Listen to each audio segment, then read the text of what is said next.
season Welcome 2. back. We're finally back in school. It's fall, as you can tell by our pumpkins. And today's topic is vaping. We essentially chose this topic because it's very relevant to today. We see a lot of vaping in the media, in our schools, in our communities, and we just want to know what it is, why it is, and how does it affect us. I would also like to introduce my co-host. Hi, my name is Elijah Hunter. I am a senior this year at Early College High School. Yay! This is my last year. I am a medical assisting student at the San Jacinto. And I'm so excited because next semester I will be working in the field, working with patients, so I'm totally excited about that. But I also love art and writing, so those are some of my hobbies that I love to do. I'm Khalees, as I forgot to mention. I am a senior this year at Northward Senior High. I'm also in the MECA program, so I do attend San Jac, and I will be graduating this year with an associate in behavioral science.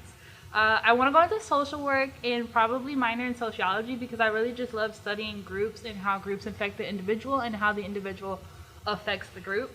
I also would like to work with the community, which is why I'm choosing the degree of social work. I really enjoy going out and helping people when they're in need. And today we're going to talk about vaping. In general, what is vaping? Yeah, I didn't even know what a vape was until a few months ago. The commercials of vaping have been very prevalent. So, I decided to do some research, and let's look at what the CDC has to say about vaping. So basically, a vape is an electronic cigarette. Yes, an electronic cigarette. And basically, it's a device that heats up a liquid to create a vapor. And it comes in different smells, different aroma, different tastes. I even heard people talking oh, it's like bubble gum, it's like ice cream. Yeah, and I'm strawberry. But the main thing in it is nicotine. So it's basically the same ingredients in the cigarette. It also has other harsh chemicals. A lot of chemicals we can't even pronounce that are in there that just create the vape effect. So that's what a vape is. I even remember when they first came out, they were essentially advertised as a way to cure chronic smoking. They were originally advertised as, here we have e-cigarettes and you could stop smoking regular cigarettes because these are better and somehow don't contain nicotine, even though the facts state the otherwise. This year we did some polls around Galena Park ISD to figure out what our students think about vaping. And we got some interesting results, actually. Yeah, the results shocked me. One of the first questions that we asked our students was, do you feel that vaping is worse or better than cigarettes? And the results were pretty much split, 50-50. 50% said the cigarettes were better, and then 50% said the cigarettes was worse. So really, what's the truth? I guess it's super important to know the truth, even in today's times when a lot of people are confused with the news and the media, because I can get the news on my phone, but I can also get news from my friend who lives in Antarctica. So what is the truth? And a lot of kids, I don't think, actually go search for the truth. They simply just enjoy what they're doing. Exactly. And again, using our trusty CDC website, the e-cigarettes are really not better than cigarettes. They're actually can be even more dangerous, especially in our teens with causing heart disease. So the same effects still apply with vaping. I agree, especially during this pandemic. I would think you'd want to keep all your lungs really healthy. You also have to take into consideration that teens, our bodies aren't fully developed yet. No matter what you think you did, no matter what you think has happened to you, you still have a long way to go before you are fully physically, neurologically, emotionally mature. Exactly. The other thing is, at this point, it's not even legal. It's not legal.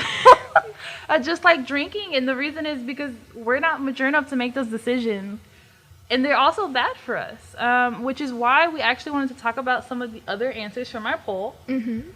Specifically the one that we asked people in our school, in our districts, why is vaping appealing?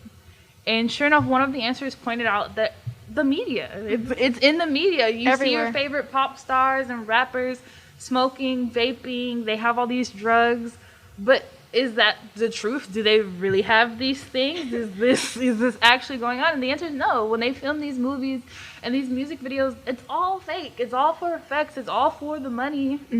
And sure enough, our teens are falling for it. Even Back in the old days, Exactly. they had cigarette commercials promoted by doctors. Doctors were actually prescribing cigarettes to Yes. people. Can you imagine going into your doctor's office right now and be like, my head hurts. And they're like, Here's a cigarette.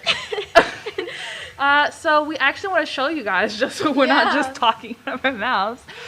So here's a video. Yeah, it's pretty interesting to see how things were back in the day, how they portrayed cigarettes as being cool. So it's very similar to vaping. So let's take a look at that. How often does your job call you out of bed in the middle of the night? Well, if you were a doctor, it would be often. And generally, there isn't much time to spare. Coffee, doctor? Oh, fine. Have a Camel with your coffee. Thanks. You know, this night work's kind of rough, isn't it? That's right. But a Camel's always a pleasure. Yes, folks, the pleasing mildness of a Camel is just as enjoyable to a doctor as it is to you or me. In a nationwide survey, doctors in all branches of medicine were asked, "What cigarette do you smoke, doctor?" The brand named most was Camel's. Tens of thousands of doctors, general practitioners, surgeons, specialists, doctors in every branch of medicine were included. And according to this nationwide survey, more doctors smoke Camels than any other cigarette. Try Camels yourself, the cigarette so many doctors enjoy. Oh my goodness, that was just ridiculous. I never agree. seen that before. How easy they portrayed cigarettes and smoking. Even the doctors were in on it. Yeah, they're like, it's a pleasure with my coffee. Yeah. So mild, so good. Any problem they had, here's a cigarette. I Like, mean, could you imagine going to your doctor's office right now and then being like, yeah, I know your head hurts, but have you tried a cigarette? Yeah. It's really just a pleasure if you just, like, I'd be like, sir, give me your license. Which kind of leads us into the next thing is that was the media back then. Mm-hmm. Do you know how many, like, generations of families just smoke cigarettes because, oh, yeah, doctors did it, you know, they prescribed it to me, and now I'm addicted to the nicotine. Whereas in today's world, it's not the doctors who are in the media saying, this is it. It's the pop culture. Exactly. It's our pop stars, it's our rappers, it's our TV, it's our movies. And the thing is, even in those scenes, they're not real. They're not actually smoking anything. It's effects, it's fake. Which kind of leads us into like the next video because we're gonna see a very like today type commercial of them just advertising vaping like it's nothing. Yeah, and they use the same exact tactics as they did back then with vaping. They appeal to the audience saying it's cool, it's an antidepressant, it's going to relax you, when really both the vaping and the cigarettes have the same negative effects. So that's where we're going to see in the next video.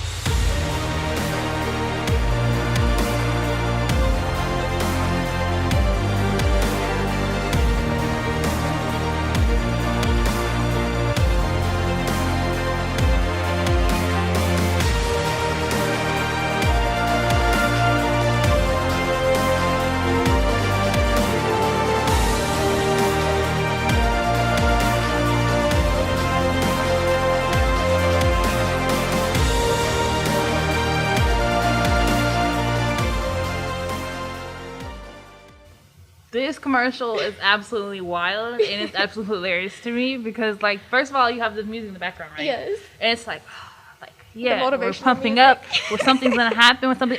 And you have this guy, he's like running. He's like, okay, I'm running. Let's sit down. I'm tired. Let's wipe my sweat off that's not even there. And then I'm like, let's vape. I'm like, if I was running, first of all, I'm like, can't breathe. Okay, wait, I need some water. And I took a vape. I'd be like, okay, now where's the ambulance? Okay, I can't breathe. Definitely Right. still can't breathe. So I'm like, how did that help?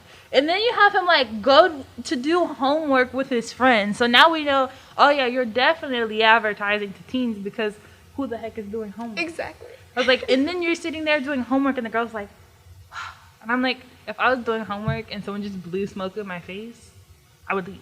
I would have to go. And I love how they continue to focus on the flavors and the smoke to appeal to teens. Yeah, they're like candy, apple, blueberry, Exactly. ice cream, pancakes. I'm like, what? I'm like, so So kill your lungs, but cool air freshener, right? Right. Like, And it's basically a silent killer. I mean, you're inhaling all of this stuff. Yeah, you're not even noticing. you don't even that know it's what you're killing. inhaling. Exactly. Like I remember when they first came out with it, a lot of people were going to the hospital. Even on the report you gave us from the CDC, it says 50% of poison control calls are Exactly. people calling about e-cigarettes and vapes. Exactly. So, what is it? And that's what we're gonna talk to our next guest, kind of about what's going on. Exactly. So we would love to hear what our special guest has to say, Mr. Brian Allen. Welcome. Yeah, welcome. Thank you guys for having me. So, can you tell us a little bit about yourself? Let's see, where do I start? My name is Brian Allen. I am the Senior Director for Security and Emergency Management for Galena Park ISD. This starts my 26th, 27th year in the district. Oh, that's wonderful. Wow. Yeah, I know, ready for retirement. My career began at North Shore as a biology teacher, and I taught biology for quite a while. Then I became the assistant principal there, and then the associate principal there as well. And this is my 8th year in this capacity as the Senior Director for Security and Emergency Management. So we have a couple questions for you. We definitely want to know what you're doing this year to increase security on campus, especially with some of the different things that are happening around the world and especially in our country right now in regards to safety in schools. Okay. There's several different initiatives that we are putting forth this school year, continuing from last school year. If you guys noticed or have noticed that some of our campuses did not have any fencing, so you could just walk up to the campus. One in particular was Harvard Elementary. It was on the corner of Wallaceville. Your elementary school, awesome. On the corner of Wallaceville and Castlegar. When you guys went to the playground when you were in school, it was probably just open for the world to see. So if you go by that now, there's a new fence up. Teachers have access to the gates for those panic gates. Throughout the district, we have 9 projects that we just completed for new fencing. Cobb is another one that was just wide open. So that's one of the things that we're doing. We have canines. We have 2 canines that are busy at work. They had a busy day today. They were at all the high schools this morning, just making sure our students are not bringing things that should not be in our schools. We have metal detectors at our high schools, which have random searches.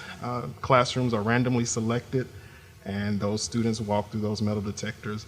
And usually the canines are there as well, and they go into the classrooms and look after their belongings, so to speak, to take care of those things that should not be in our buildings as well.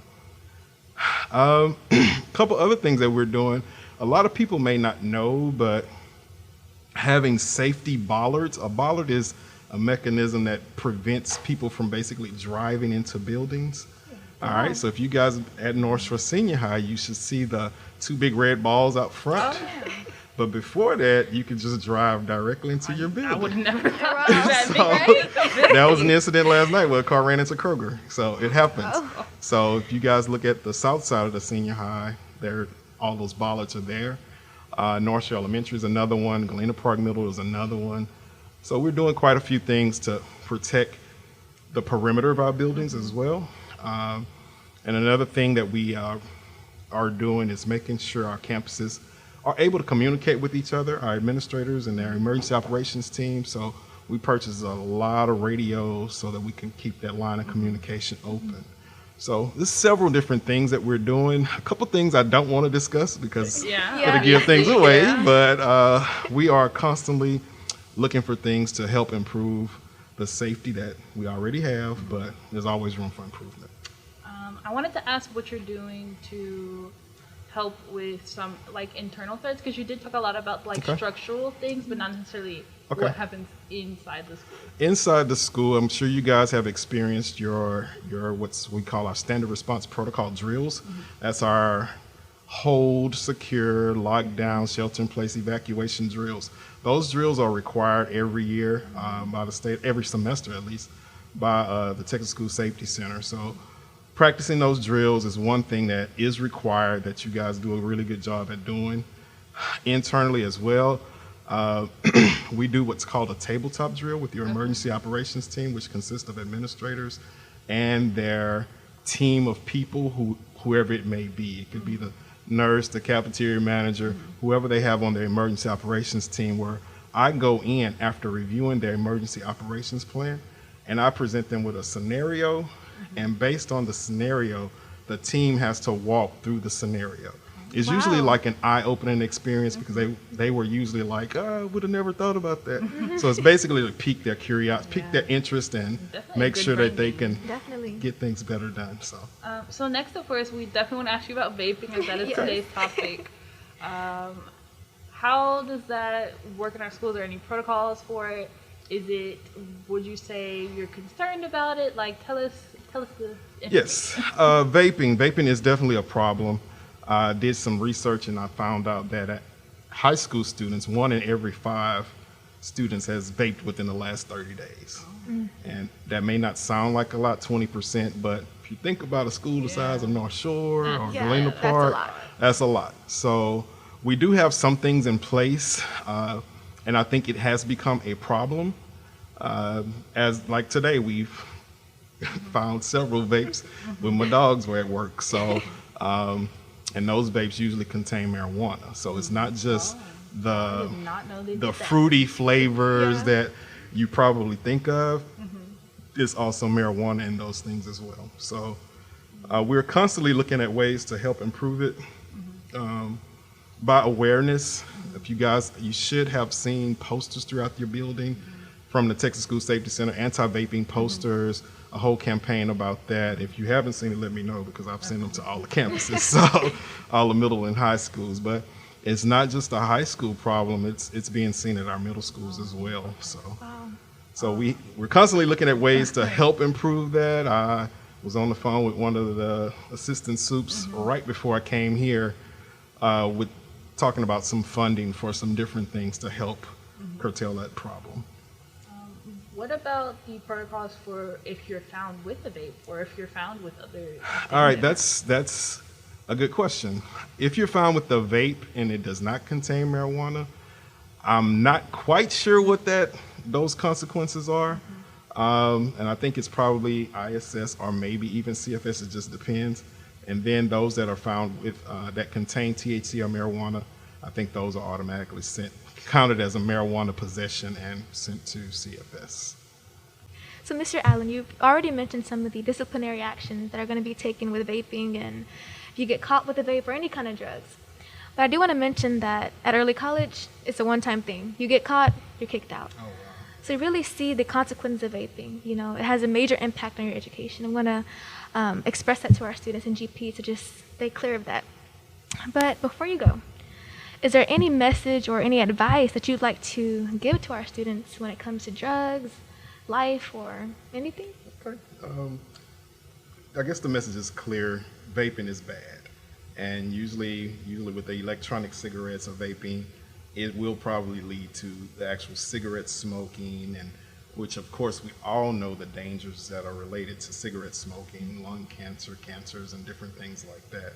So my message will be, it may seem like it's the thing to do because we're seeing it so much, and as I stated before, 20% of our students are possibly using these vape pens, but it could lead to bigger and worse problems than what we have already. So my message is to just steer clear from it and just focus on your grades, have fun in high school, be a teenager, enjoy life. So stay away from the drugs because it can lead to bigger problems that you may not be able to bounce back from.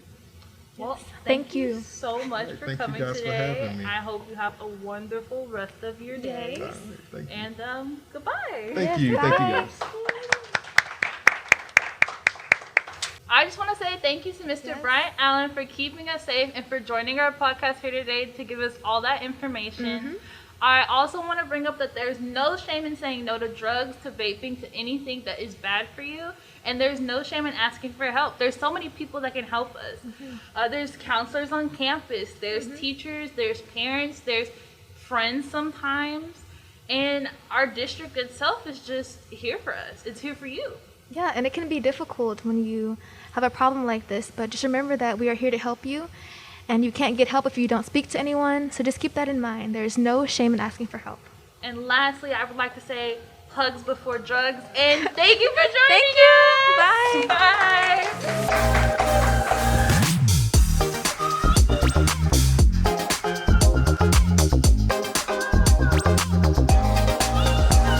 Bye.